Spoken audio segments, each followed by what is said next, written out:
This is Story with Veronica, and in this channel I share Jinn stories based on true events, and today I came up with some spooky Jinn stories that I found on TikTok. So, lights off, get inside your blanket and listen to it.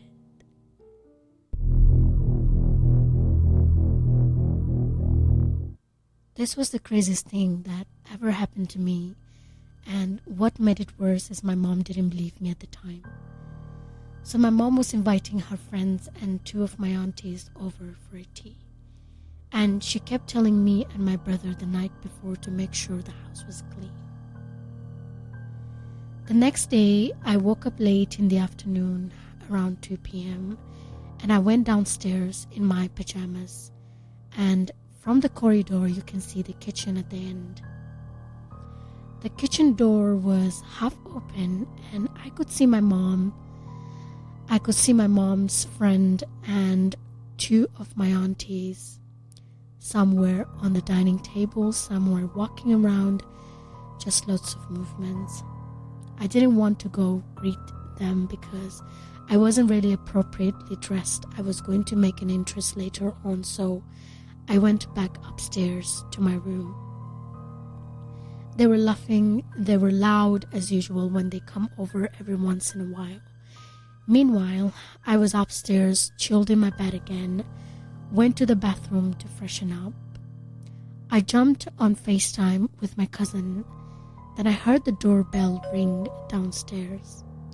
Now, my first thought is I don't have to answer the door because my mom or someone downstairs will obviously answer it. But the door kept ringing and it was annoying me, and I just assumed the woman downstairs couldn't hear it. So I went downstairs to open the door, and I see my mother coming in with my aunties and her friends out of their cars. I was confused. I remember asking my mom if they left and came back. My mom said no, she went to pick up my aunties over 2 hours ago, and they just arrived now due to traffic. I look at the kitchen door and it's still half shut, but their loud noises was now coming from the main door and not the kitchen anymore.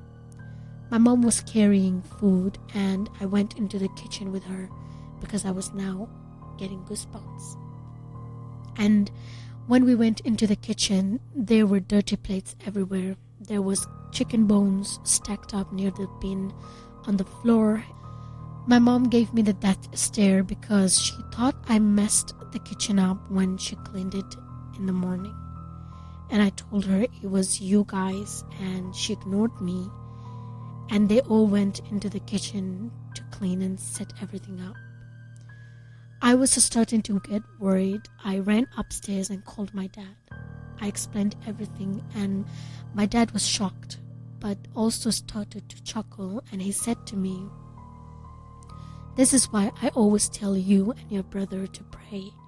Mine and your mother's salah is not enough to protect the house. And yesterday your brother left the courtyard door open after Maghrib. You're forgetting we live next to a graveyard. And now jinns have entered our home and eating in our kitchen." I started shaking and crying, and I called my brother, and he told me he had sleep paralysis the night before. My mother was shouting all day about the mess, but when my dad came home and we all sat down and spoke about it, that's when my mother believed me, and we started playing Quran in the house every morning ever since, and closing all doors before Maghrib. The entire time those were jinns in my house, and I didn't even realize. I was so shocked I couldn't believe what I went through.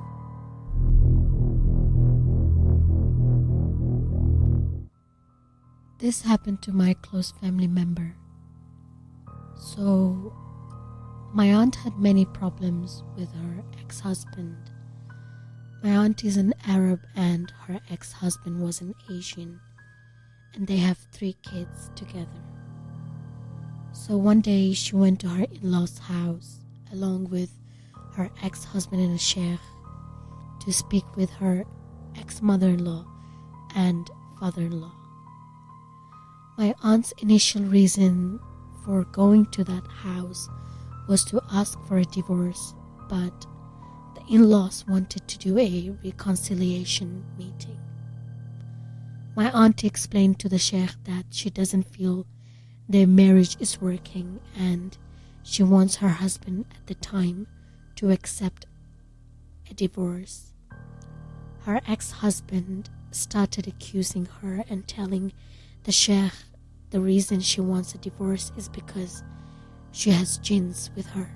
My aunt's ex-mother-in-law started agreeing with that point so much, and she was the one who used to put that idea in her son's head.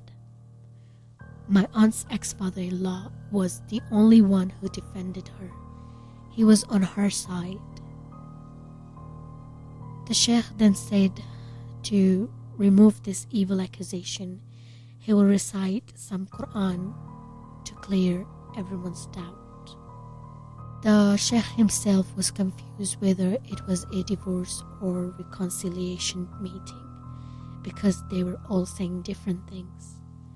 So the sheikh began reciting Ruqya verses, and what happened next was absolutely shocking.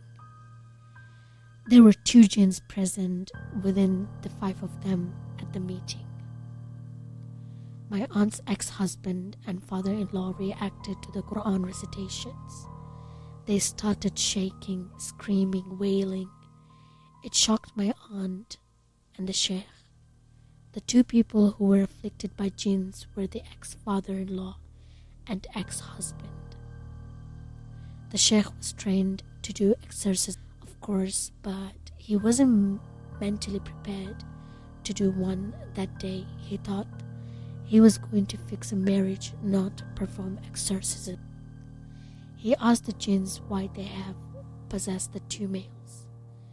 The jinn attached to my aunt's ex-husband said that the mother-in-law sent that jinn to her son to keep my aunt and him together.